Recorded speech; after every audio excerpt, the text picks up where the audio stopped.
2021년 증시는 과연 어떻게 될 것인가? 김영익 교수님과 함께. 좋게 보는 쪽이 많은 것 같습니다. 2,700, 간다는 얘기도 있고 그런데요. 그러면 경기 얘기를 먼저 해야 되잖아요. 내년의 세계 경제는 그러면 회복이, 이게 상하반기 놓고 보면, 아직까지도 회복이 돼도 근데 코로나 이전으로 쉽게 돌아가기는 어렵다고 얘기하는 분들이 많은데요. 네. 세계 경제 회복세는 어떤 모양으로 나타날까요? 지금 사실 거의 V자형으로 3분기까지는 나타나고 있죠. 중국이 예. 선도를 했고요. 네. 그러니까 미국도 2분기에 연율로 물론 31%, 네. 3분기는 33%, 예. 아마 4분기는 많이 둔화될 거예요. 예, 그리고 올 상반기가 워낙 낮았기 때문에 기저가 있고. 예, 기저가 있고 네. 있어서 내년 상반기는 조금 높은 성장률을 보일 가능성이 높습니다. 네. 예, 그래서 물론 대전제 조건이 음. 코로나가 진정될 것이다. 이런 거 대전제 조건인데요.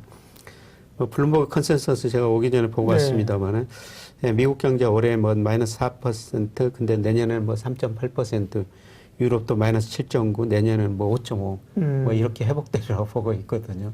물론 코로나가 진정된다는 예, 전제 조건 하에서입니다. 네. 예, 그런데 어떻든 내년에는 올해보다는 좋을 것이다. 이렇게 볼 수가 있고요. 예, 그런데 말씀하시는 것처럼 이렇게 좋아져도 실제 GDP가 잠재 GDP를 넘어야지 경제가 좋다고 그러는데 예. 그런데 미국 경제가 내년에 3.8% 성장하더라도 제가 추정해 보면은 미국 실제 GDP가 잠재 GDP 한 2% 못 미치거든요. 그러니까 내년에 회복되더라도 능력 이하로 성장한다. 이거는 전 세계 경제가 마찬가지입니다. 네. 아마 2022년에나 가가지고 이제 능력만큼 성장하는 그런 추세가 될 겁니다. 네. 그러니까 잠재 성장률을 따라가고 경기가 정말로 좋아지고 막 화랑이 되기까지는 시간이 걸린다. 예. 다만 이제 워낙 눌렸고 급속히 눌렸던 것은 내년 되면 꽤 기저를 반영해서 이제 올라오는 국면이 된다. 예. 이렇게 말씀하신 거고요. 미국 그렇고 유럽 경기, 유럽 상황은 어떤가요? 유럽도 굉장히 어려운 상황이고 사실 코로나 또 유럽 타격을 많이 줬잖아요. 예, 유럽에서는 이중 침체가 좀 가능하다. 예. 그런 이야기가 나오죠. 코로나가 워낙 확산되니까. 예, 그래서 유럽도 3분기에는 굉장히 빠른 속도로 회복됐는데요. 아마 4분기 증가세가 둔화되다가 내년 1분기는 다시 마이너스 성장을 할 수가 있습니다. 그런데 백신 같은 게 개발되면 2분기 이후로는 더 플러스 성장하리라고 보고 있고요. 그래서 블룸버그 컨센서스가 유럽이 올해 마이너스 7.9%입니다. 이거 네. 대단한 거거든요.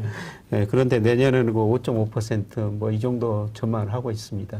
그래서 저는 이 정도까지는 아니더라도 올 4분기 좀 둔화, 내년 1분기 거의 이중 침체 모습 나타났다가 내년 2분기, 3분기 가면서 유럽 경제는 다시 회복되리라고 보고 있거든요. 네. 세계 경제 얘기를 하면서 내년에도 그렇고 올해도 사실은 이 어려운 가운데 코로나의 어떤 진원지로서 상당히 추정되고 의심되면서도 자기들 혼자 사실 플러스 성장하면서 가고 있는 데가 중국입니다. 그래서 앞으로도 주목해야 될 내년 근데 사실 중국은 또 사실 미국하고의 이런 긴장, 격돌 이게 바이든 정부 간다고 풀릴 게 아니라 강화되면 강화됐지 이런 얘기했기 때문에 중국 경제 상황은 내년에 어떻게 될까요? 중국 경제가 올해 2% 안팎 성장하리라고 보고 있는데 대부분의 연구기관이 내년에는 한 7 내지 8% 성장할 것이다. 예, 그러면 상당히 높은 성장이거든요. 네. 사실 올해도 세계 경제 대국 중에서 마이너스 성장 안 한 유일한 국가가 중국이라고 볼 수가 있죠. 그런데 중국이 이렇게 성장하는 것은 저는 내수라고 보고 있거든요. 중국의 1인당 국민소득이 작년에 $10,000를 돌파했어요. 역사를 보면 1인당 국민소득이 $10,000 돌파할 때 본격적으로 소비가 늘어나거든요. 우리나라는 94년이었었습니다. 94년 $10,000 돌파하고 좋다고 했다고 97년 해안 얘기를 겪었는데요. 근데 중국은 이제 $10,000 돌파하고 소비가 늘어나는 시기입니다. 그래서 수출이나 투자가 다소 줄어들더라도 소비가 늘어나니까 중국 경기가 마이너스 성장 안 하고요. 이런 추세가 계속 될 거라고 생각하고 있습니다. 그리고 제가 중국 경제에서 가장 관심을 갖는 거는 중국의 이제 성장률이 아니라 저는 중국의 금융산업 시장이에요. 개방을 하고 있죠, 이제. 이미 작년 은행업 개방했고 올해 예상보다 빨리 증권업, 보험업 다 개방해버렸거든요. 이제 남은 게 금리 자유하고 외환시장 자유예요.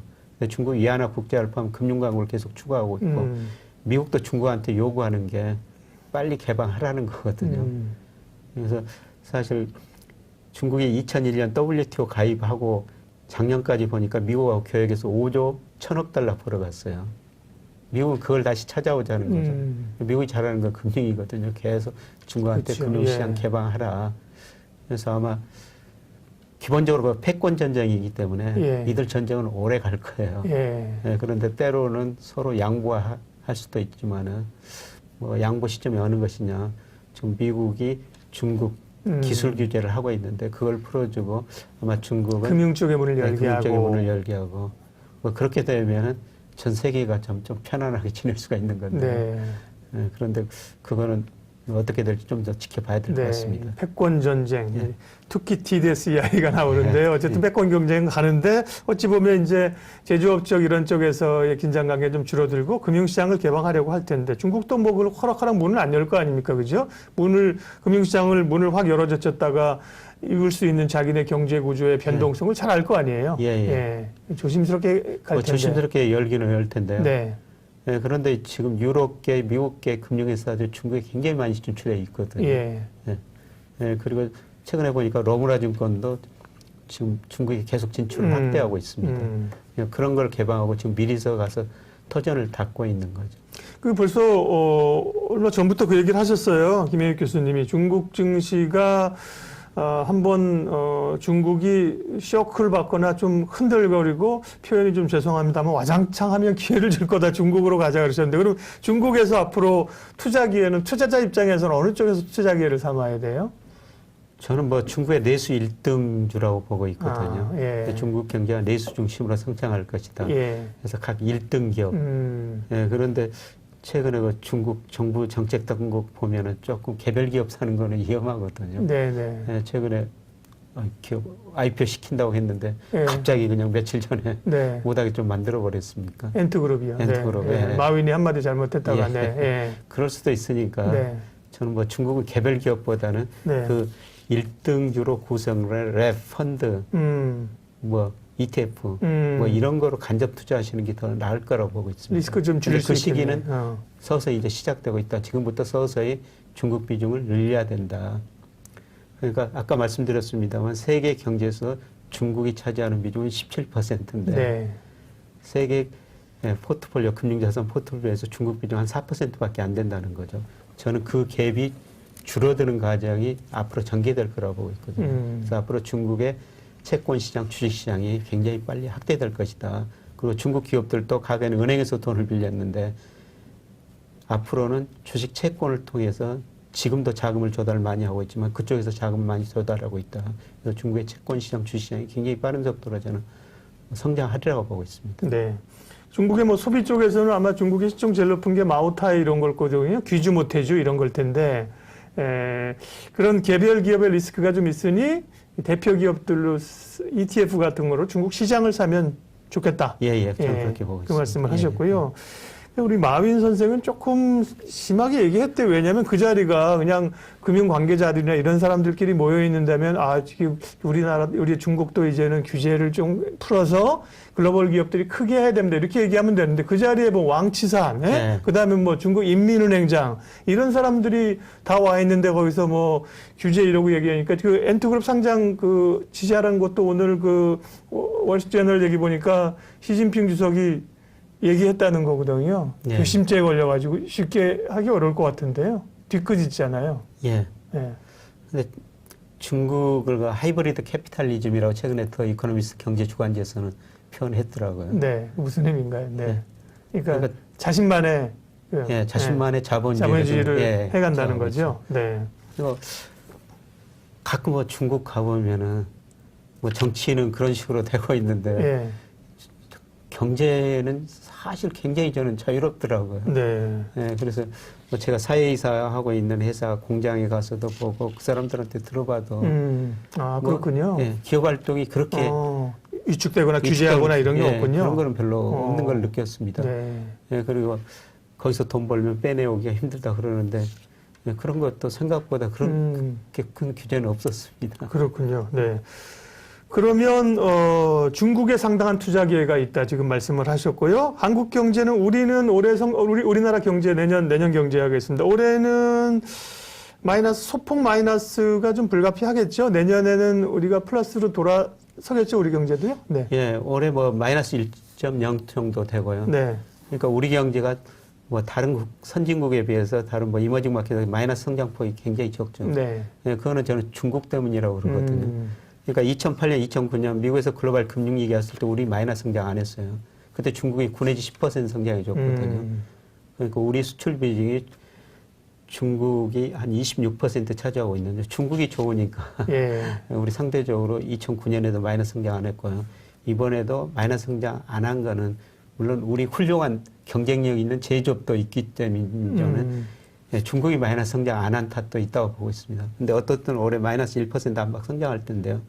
내년에는 거의 뭐 3% 안팎 뭐 이 정도는 성장할 것 같습니다. 네. 네, 그리고 경기 잠재 성장률 좀 되는 거 아닌가요? 3%면 우리 잠재 성장률이 지금 2% 초반인데요. 아, 근데 문제는 네. 뭐냐면은 이렇게 실제 GDP가 잠재 GDP 밑으로 많이 떨어졌어요. 예, 많이 예. 떨어져가지고 올라간 것이기 때문에 예. 성장률은 높게 나오는데 기저군요, 그것도. 예. 네네. 우리도 내년에 3% 성장하더라도 수준 자체로 보면은 잠재 GDP, 실제 GDP가 잠재 GDP 밑에 있게 네. 됩니다. 미국처럼. 예. 그러니까 우리도 능력까지는 성장하려면은 조금 더 시간이 남아있다는 어쨌든 중요하신 말씀한 게 우리 경기도 사실 그동안에 코로나 아니더라도 사실 우리 경제가 좀 계속해서 좀 이렇게 좀 처져가는 그런 분위기였잖아요. 예, 예. 산업 생산도 그렇고 처져가는 분위기, 뭐 물가도 그렇고. 근데 아까 올해 여름 5월이라 하셨나요? 6월이라 그러셨나요? 5월쯤? 5월쯤 예, 저점을 찍고 우리 경제 지금 돌아서기 시작했다고 하셨기 때문에 그러고 보면 확장 국면으로 우리도 어쨌든 들어간다. 예. 그런 점에서 기대가 됩니다. 그러면 그러니까 대충 답이 나오는데요. 세계 경제 아무래도 뭐 미국이 뭐 어쩌고 저쩌고 해도 사실 중심 국가인 건 맞는데 미국을 제외하고 보면 중국 모멘텀, 그다음에 우리도 좋다. 그럼 결국 경제가 좋아지면 주식시장도 좋은 거잖아요. 그러면 예를 들어서 우리 시장에 투자를 더 많이 하는 게 좋을까요? 중국 쪽으로 더 갈까요? 두 시장 중에 조금 더 좋게 보는 쪽은 어느 쪽입니까, 교수님? 저는 미국 비중 줄이고 중국, 우리나라 비중을 올리자 이런 말씀을 계속 드리고 있는데 상대적으로는 중국 비중을 조금 더 늘렸으면 좋겠다. 이렇게 생각하고 있습니다. 그런데 지금 우리 동학개미들이 참 미국에 가 계시는데 어떡하지? 왜냐하면 사실 미국의 기업들은 사실은 안정적이잖아요. 그다음에 성장주들이 지금 쭉 그 세상을 지배해서 팡 기업이나 왔기 때문에 뭐 테슬라부터 애플, 구글에서 거기 지금 투자를 많이 하고 계시고 근데 중국은 저도 해외 투자를 해야 된다는 주장을 갔음에도 불구하고 야 중국 좀 어렵다 투자하기가 이런 건데 근데 그러면 해외 투자하시는 분은 어쨌든 미국 주중을 줄이고 어떤 방향으로 ETF를 사던 뭐 어떤 다른 방향 랩 같은 거 하시던 ETF 같은 거. 중국 비중을 올려라. 한국은 뭐 우리가 사는 나라고 우리가 아니까 한국 전체적인 주식 비중도 올리고. 그러니까 우리 주가도 저는 뭐 제가 뭐 일부 언론에서 저를 뭐 닥터 둠 뭐 이런 식으로 표현하던데요. 사실 저는 시기에 따라 가지고 주식시장을 좋게도 보고 나쁘게도 보고 뭐 제가 가지고 있는 데이터 그다음에 한국의 통계청 여러 가지 데이터로 뭐 보고 발표하는데요. 근데 우리 주가가 그동안 큰 흐름 보면은 86년, 88년에 큰 폭 한번 상승했고요. 그다음에 기업은행 부실이 졌다고 계속 조정 거치다가 IMF 경제위기 거치고 2000 돌파하고 그리고 2011년부터 평균 주가가 2066이었거든요. 거기서 왔다 갔다 했는데 저는 이미 상승이 시작되고 있다. 그러니까 큰 흐름을 보면 3차 상승이다. 이게 내년까지는 지속될 것이다. 이렇게 보고 있거든요. 그거는 뭐 앞서 말씀드린 이미 경기가 저점 치고 회복 국면에 들어섰다. 그다음에 환율 떨어지고 외국인이 주식을 살 것이다. 그리고 우리가 올해 통합 개미운동 저는 굉장히 좀 바람직스럽다고 생각하고 있습니다. 좀 안정적만 투자한다면은. 우리 그 가계 금융자산 중 주식 비중이 아까 18.3%라고 그러는데 제가 보기에는 낮아요. 왜 낮냐면은 은행 이자가 너무 낮기 때문에 지금 코스피 배당 수익률 2%가 넘거든요. 근데 은행 금리는 0.8% 안팎이에요. 저는 배당 투자는 꼭 하셔야 된다고 생각하고 있거든요. 그래서 일부 배당 투자 자금들이 주시장으로 들어오면서 예, 저는 큰 흐름으로 보면은 80년대 말 한 번 상승했고 IMF 경제위기 겪었다가 한 번 상승했고 예, 그리고 이번이 그 2011년 이후로 지속된 장기 박스권을 한번 돌파할 수 있다. 대세 상승이네요. 오늘 추세 상승, 큰 흐름에 큰 물결이. 아주 큰 상승이라고는 안 보는데. 그 정도는 예, 아니고. 예, 그 정도는 아니더라도 저는 뭐 또 2022년 하반기 2023년 가면 또 어려운 시기 한번 오리라고 보고 있는데요. 네. 예, 그 이전에 뭐 그동안 10년 동안 지속됐던 박스권 한번 이번 장이 돌파할 수 있는 장이다. 그렇게 좀 보고 있습니다. 10년 박스권을 돌파할 그런 상황이다. 네. 그 얘기를 조금 더 할 게 있어서요. 그러면 아까 말씀하신 것처럼 경기가 좋아진다는 얘기는 다들 기다리는 이야기입니다만 경기가 좋아지면 유동성 환경은 지금의 장은 사실 유동성 장이었는데 네. 그러면 이제 전 세계적으로 유동성 장세는 아닌 건가요, 이제? 그렇죠. 유동성도 좀 작용하지만 실적 장세 좀 비슷하게 가겠죠. 네. 근데 지금도 유동성은 너무 풍부해요. 예. 오늘 그 8월 그 한국은행에서 통화동향 발표했는데, 예, 제가 뭐 오늘 오기 전에 좀 계산해 봤는데, 단기 부동자금이 1,320조 원이나 되거든요. 이 네. 단기 부동자금이라는 것은 그냥 유동성 자금이라도 볼 수가 있는데, 어딘가 있다가 수익률이 높은 대로 얼마든지 이동할 수 있는 공모주 청약으로 가든지 뭐 이런데. 예. 이런 것들이 1,320조 원이나 되고요. 이게 단기 부동자금이 1% 증가하면은 가격 주가도 거의 1% 가까이 증가했거든요. 예. 예. 그러니까 이런 자금들이 한국은행이 내년에도 뭐 우리 제가 3% 안팎 성장한다고 그랬으면 실제 지표가 잠재 지표 밑에니까 디플레 갭이 존재하니까 통화 횟수는 못 할 거예요. 한수는 못 할 거예요. 네. 그런 유동성이 남한에 있다는 것이죠. 남아 있는데 거기서 일부 기업들을 실적이 좋아지면서 유동성보다는 이제 실적이 조금 더 강조되면서 그런 주식들이 오를 거라는 겁니다. 네. 그런데 우리 경제가 뭐 과거처럼 굉장히 높은 성장을 안 하는 거고요. 사실 내년에 3%라도 그렇게 높은 성장은 아니거든요. 뭐 워낙 기저효과이기 때문에. 예. 그래서 모든 기업들이 좋아지고 모든 산업이 좋아질 것은 아니라는 겁니다. 차별화가 되고 K자라는 게 그거 말씀하시는 거잖아요. 예. 위로 아무리 어려워도 그 가운데서도 뚫고 치고 그 기회를 뚫고 가는 기업이 있고 예. 아래쪽으로 경기가 나빠지면 나빠지는 기업이 있고 예. 그렇죠. 그게 K자 모양이라는 거잖아요. 예. 그러니까 그게 구조적인 문제거든요. 네. 과거에 이제 우리가 9%, 10% 성장할 때는 경제 규모 파이가 빨리 커졌기 때문에 기업이 같이 성장할 수가 있어요. 그런데 갈수록 성장률 절대적으로 커지는 규모가 상대적으로 줄어들기 때문에 그걸 나눠 가져야 되거든요. 경쟁력이 있는 기업은 더 많이 가져오고 경쟁력 없는 기업은 시장에서 퇴출될 수밖에 없죠. 네. 어쩌면 자본주의 모순이라고 볼 수가 있는데요. 경기가 회복되더라도 그런 모습은 계속될 거라는 겁니다. 네. 김혜익 교수님과 함께 2021년 전망하고 있습니다. 물 드십시오. 물 드릴까요? 아닙니다. 있으세요? 네. 중국 뭐 아무래도 관심이 있으셔서 저희가 교수님이랑 얘기하는 동안에 이제 중국 얘기하시는 분들이 있습니다. 중국 관련주 관심 가져야 될 때라는 얘기 뭐 100% 동감 뭐 하는 거고요. 뭐 인도 얘기하시는 것도 있고 중국과 어쨌든 중국 한국 미국보다 중국 비중 한국 비중 넓히라고 하셨고요. 금은 어떻게 되는 겁니까? 금이 사실은 뭐 불확실할 때는 금이 정말 금값이어서 금이 오늘 지난번에 한 2,100불 정도 가지 않았나요? 온수당 2,000원 한 50달러까지 가다가요. 지금 뭐 1,870달러. 그러니까 3,000 간다고 막 얘기를 했고 그랬는데 주춤합니다. 금보다도 이제 어쨌든 다른 자산 뭐 위험자산 쪽에 좀 더 관심이 가서 그런 걸까요? 저는 금이 위험자산이라고 생각하지 않거든요. 이거 역시 여러 가지 경제 변수에서 결정된다. 그래서 제가 보통 안전자산이라고 생각하잖아요, 금을. 그렇지 않나요? 뭐 안전자산으로 생각하는데 저는 금도 그냥 여러 가지 경제 변수에 따라 움직이는 하나의 자산이다. 자산이다. 그래서 금 가격을 결정하는 것 제가 뭐 통계적으로 분석해 보니까 우선 달러 가치가 중요한 영향을 미치고요. 그다음에 세계 유동성, 그다음에 인플레이션이거든요. 그러니까 달러 가치가 떨어지면은 금 가격은 올라요. 근데 달러 가치가 떨어졌을 때 뭐 미국 경제가 불안하고 나머지 세계 경제는 뭐 괜찮다는 거거든요. 그리고 전 세계가 지금 뭐 경쟁적으로 한율 전쟁을 하면서 엄청난 돈을 풀고 있어요. 아직도 유동성이 굉장히 풍부합니다. 예, 그리고 이 유동성이 언젠가는 저는 인플레이션으로 연결될 수 있다고 보고 있거든요. 예, 그러게 되면 또 금은 인플레 해지 수단이라는 거죠. 그래서 저는 금 상승 추세는 안 끝났다. 지금 단기적으로 너무 많이 올라가지고 네. 뭐 조정을 보이는 거지. 이런 달러 가치 하락, 그 다음에 유동성, 앞으로 다가올 인플레 문제 이런 걸 생각하면 네. 예, 금가 가격은 추세적으로는 더 오르리라고 보고 있습니다. 네. 예. 뭐 당장 금을 사자는 말씀은 아니겠지만 금의 그 추세가 완전히 꺾였고 그렇게 보지는 않으시다는 예, 얘기. 예. 그 요인들 항상 그 변수를 얘기해 주시니까 뭐 쉽네요. 금 가격이 어떻게 될까 글쎄 모르겠지만 아까 얘기한 달러 보고 예. 뭐 유동성 보고 또 하나 뭐라 그러셨지? 뭐 이런 인플레이션. 이런 거를 생각해 보면 방향을 잡을 수 있는 겁니다.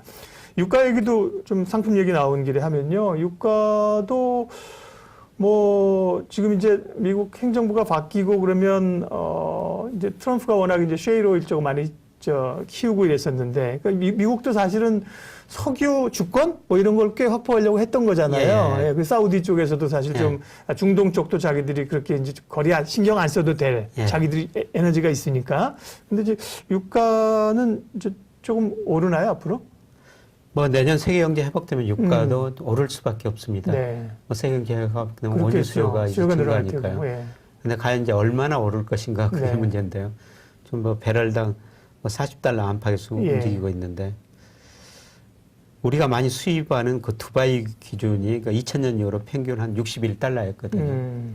저는 61달러까지는 가기는 힘들 것이다. 네. 네, 그렇게 보고 있습니다. 왜 그렇게 보냐면은 이번 뭐 코로나 사태 그리고 기술 발전이 되면서 뭐 트랜스포트사에서 텔리포트 사회로 변하고 있다. 그러니까 우리가 무슨 일을 하기 위해서는 과거에 뭐 비행기 타고 버스 타고 배 타고 뭐 머무러 가서 일했죠. 근데 지금 웬만한 일은 사이버로 다 해결하거든요. 예. 그러니까 원유를 덜 쓴다는 것이죠. 그래서 세계 경제 회복되면서 원유 수요가 좀 늘어나서 유가는 오를 텐데 유가 수요가 과거처럼 많이 안 늘어날 거기 때문에 조금 오르고 그칠 것이다. 네. 내가 지금 40달러니까 한 50에서 60, 그죠? 예, 오른다고 그 해도 예. 예전처럼 뭐 100달러 가고 120달러 가고 그런 국면은 구조적으로 뭐 어디서 정말 전쟁이 나고 뭐 그러지 않는 이상은 쉽지 않다. 예, 상식적으로. 그렇습니다. 예. 그때 200달러 간다고 그랬었는데, 그죠? 예, 그렇죠. 그래서 저 2007년대 예. 그때 유가가 배럴당 150달러까지 갔었거든요. 예.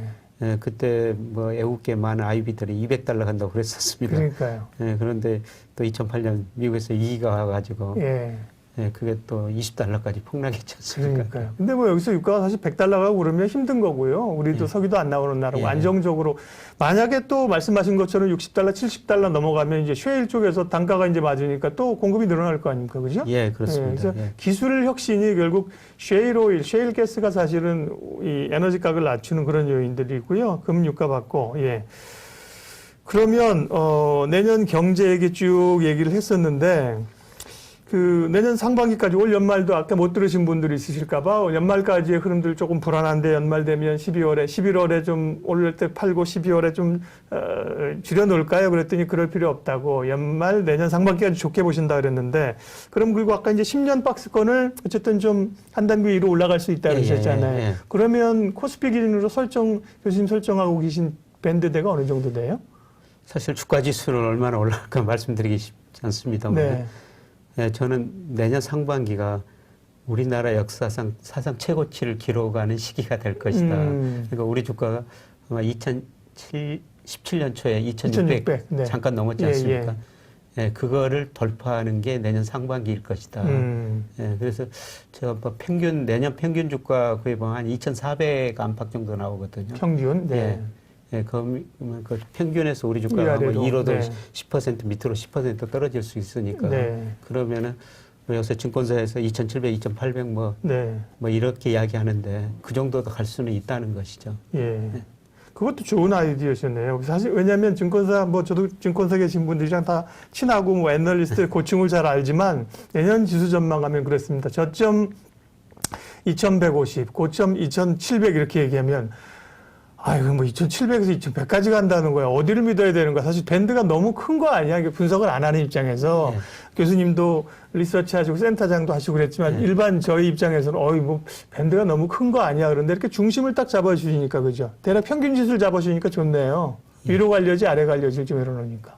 예, 거기 밑에서는 이제 주식 비중을 늘리고 뭐 2로 많이 벗어나면은 좀 줄이고. 예. 그러니까 이렇게 장기 추세선이라고 있는데 추세선에서 우리 주가가 최근 10년 동안 상하 10% 정도 움직이고 있거든요. 네. 그러니까 뭐 2,400 뭐 10% 밑으로는 떨어지기는 쉽지 않을 것 같지만은 네. 거기서 추세선에서 좀 많이 밑으로 가면은 주식 비중 늘리고. 네. 예. 그러니까 그런 그 목표치가 있으면은 주식 투자하기가 조금 더 그렇죠. 좀 유리할 수가 있다는 겁니다. 근데 제가 한 연기금 뭐 큰 연기금 자문위원을 하는데요. 예. 올해 수익률이 주식 수익률 12%로 굉장히 좋습니다. 그러면 왜 그렇게 수익을 많이 냈느냐? 네. 그 연기금이 이제 매년 말에 다음에 목표를 세울 때 각 자산의 비중을 설정하거든요. 주식 비중 몇 퍼센트, 해외 주식 비중 몇 퍼센트, 채권 몇 퍼센트, 뭐 이렇게. 예. 그리고 범위를 설정해놔요. 근데 3월에 주가가 떨어지다 보니까 급락하다 보니까 주식 비중이 하한선 밑으로 떨어져 버린 겁니다. 예. 주식 비중이 그 밑으로 확 떨어져 버린 거예요. 그래서 그 비중을 맞추기 위해서 주식을 또 샀군요. 4월 달에 많이 살 수밖에 없었어요. 네. 쌀 때 사가지고 지금은 비중 상한선에 도달하니까 조금씩 줄이고 있죠. 그거 되게 좋다니까요. 지금 말씀하신 것처럼 평균 지수를 생각하시는 교수님 모델이나 생각해서 평균 지수를 딱 잡아주시니까 아까 뭐 2,400 내년 우리가 내년에 평균 2,400 낮아 이럴 수도 있지만 평균이라니까요. 위로 만약에 10% 간다고 하면 2,640, 15% 간다면 뭐 2,700, 아래로 또 10% 빼면 2,170대잖아요. 그죠? 그렇게 중심을 잡고 중심선 위아래로 대응을 하게 되니까 2,100과 2,700 얘기하는 것보다 훨씬 리즈너블해서 좋습니다. 예, 오늘 또 여러 가지를 배우고 있는데요. 그러면 소위 연간 패턴도 우리가 상고하저냐 상저하고냐 이런 패턴이면 상반기가 좋다고 하셨으면 어쨌든 상반기 쪽으로 좀 집중을 하는 게 좋겠네요. 투자자들은. 예. 네. 뭐 저는 모델로 뭐 예측 많은 경제분석 예측하는데 내년 연간 전체적으로 보면 상반기가 훨씬 좋습니다. 예. 상반기 좋고 하반기에는 좀 조정 국면으로 나오거든요. 네, 소위 이제 상고하저 패턴이 그죠? 그러니까 내년 상반기를 노려야겠군요. 연말부터 그렇습니다. 해가지고. 그러면 마무리로 거듭 말씀드리지만 이제 올해 내년 상반기가 좋게 보셨다. 또 그때 상황은 또 가서 봐야 되는 겁니다. 사실. 또 가서 뭐 모든 게 변하니까. 더 좋게 상황이 가서 뷰가 상반기 좋았는데 하반기 계속 좋을 수도 있는 거고 아니면 생각보다 사실 상반기가 굉장히 빨리 좋아졌다가 빨리 사그라질 수 있는 거고 모든 게 다 팬딩이긴 하지만 지금 시점에서 그렇게 보신 거고 그러면 그림까지 그렸고요. 혹시 좀 투자자들이 좀 집중적으로 이렇게 공략할 만한 뭐 섹터나 뭐 이 업종이나 이런 것까지 좀 얘기해 주실 수 있나요? 네, 우선은 저는 그 주식 투자하면서 좀 수익률을 좀 낮췄으면 좋을 것 같아요. 기대수익률. 내년에 제가 주가 오른다고 말씀드렸습니다만은 우리 주가가 장기적으로 보면은 명목 GDP 성장률 플러스 1%포인트거든요. 네. 주가 상승률이. 그러니까 우리 명목 성장률 앞으로 5년 평균이 한 3 내지 4% 정도 될 겁니다. 그러면 주식의 기대 수익률은 4 내지 5%라는 것이죠. 그러니까 너무 높은 수익을 기대하지는 이렇게 경제 구조에서 좀 낮추시는 게 좀 좋을 것 같고요. 뭐 그런 기대 수익률 4 내지 5% 잡으면은 투자할 종목들이 너무 많거든요. 근데 내년에는 전체적으로 저는 경기 회복 국면이다. 그 다음에 원화 가치가 오를 것이다. 그 다음에 우리 개인들도 주식 비중이 낮기 때문에 은행이자가 높기 때문에 주식시장으로 좀 들어올 것이다. 이런 식으로 하면은 올해 그 상대적으로 못 올랐던 뭐 내수주들 환율이 떨어졌을 때 제가 분석해 보면은 코스피가 환율이 1% 떨어지면 코스피가 1.7% 상승하는데요. 예를 들어 은행 같은 것은 2.2%, 뭐 내수주들이 상승률이 훨씬 더 크거든요. 그래서 내년에는 뭐 그런 내수 관련 업종들이 상대적으로 더 수익률은 높지 않을까. 저는 그렇게 생각하고 있습니다. 물론 아까 말씀하신 것처럼 뭐 성장주 단에서도 뭐 친환경이나 이런 정부 정책에서 가는 것이 있을 것이고 또 그다음에 경기 관련주 철강화학 이런 쪽도 있겠지만 전반적으로 교수님 관심은 내수주 쪽이 좀 리바운딩이 안정적으로 빠르게 올 수 있다. 그렇습니다. 그러면 뭐 소비, 음식료, 그다음에 은행 뭐 이런 것도 들어가는 거죠? 그런 섹터까지. 그 철강도 말씀드렸습니다. 환율이 떨어졌을 때 뭐 청을강도 상당히 좀 탄력적이 높게 나옵니다. 네. 예, 오늘 증시 초대석 서강대학교 김영익 교수님과 함께 큰 그림을 그리는 게 중요합니다. 예, 왜냐하면 우리가 오늘 하루 1박 2일 주식 투자할 게 아니기 때문에 그런데요. 연말까지 그림들과 함께 또 내년에 경기 그림 상황 쭉 그렸습니다. 뭐 좀 또 저희 이 방송 지금 실시간 참여하신 분도 있고 나중에 또 VOD로 보시는 우리 많은 개인 투자자들 계신데 개인 투자자들에게 또 좀 뭐 못하신 말, 해주고 싶은 말 있으세요? 네, 저는 분명히 은행제한학교 주식 비중을 좀 늘려야 된다. 예. 예, 그리고 철저하게 차별화 장세다. 예. 예, 그래서 정말 좋은 주식만 사야 된다. 앞으로 차별화 더 심화될 겁니다. 우리 경제 구조적으로 저성장 가면서. 예, 그리고 조금 더 멀리 내다보자. 예, 그리고 예, 우리 이거 자산 중에서 그 실물 자산 비중이 너무 높거든요. 특히 50대 후반 이상은. 네. 예. 부동산 대부분. 예, 실물 자산은 저는 유동성이 갈수록 떨어지는 자산일 것이다. 예. 그래서 실물 자산 비중 좀 줄이고 예, 금융 자산 등 언제나 현금할 수 있는 이런 자산을 좀 늘려야 된다. 이렇게 말씀드리고요. 예, 그다음에 해외 투자할 수밖에 없죠. 그렇죠. 예, 해외 투자 하는데 미국 비중보다는 지금 전체적으로 미국 비중이 굉장히 높은데 맞아요. 예. 미국 비중을 조금 줄이시고 네. 예, 그거를 중국이나 아시아 시장에 조금 더 투자하시는 게 좋을 것 같다. 이런 말씀 드리고 싶습니다. 예. 김영익 교수님 오늘 함께했습니다. 제가 뭐 방송에서 자주 뵙지만 뭐 다음 주에도 또 방송 오실 스케줄이 있다고 제가 작가님한테 들었는데 방송에서는 매일 십몇 분 이렇게 제한된 시간에 말씀했는데요. 이렇게 편안하게 오늘 이렇게 하고 싶은 얘기 다 하고 얘기해서 정말 유튜브 방송이 좋네요. 예, 저희 또 라이브쇼 사랑해 주시면 김 교수님 또 오늘 오셨고 또 다음에도 또 주요한 변곡점이나 그런 시기가 되면 모셔서 얘기 나누도록 하겠습니다. 김영익 교수님 인사드리고 여러분들도 인사드리겠습니다. 함께 해주셔서 고맙습니다. 교수님 고맙습니다. 네, 고맙습니다.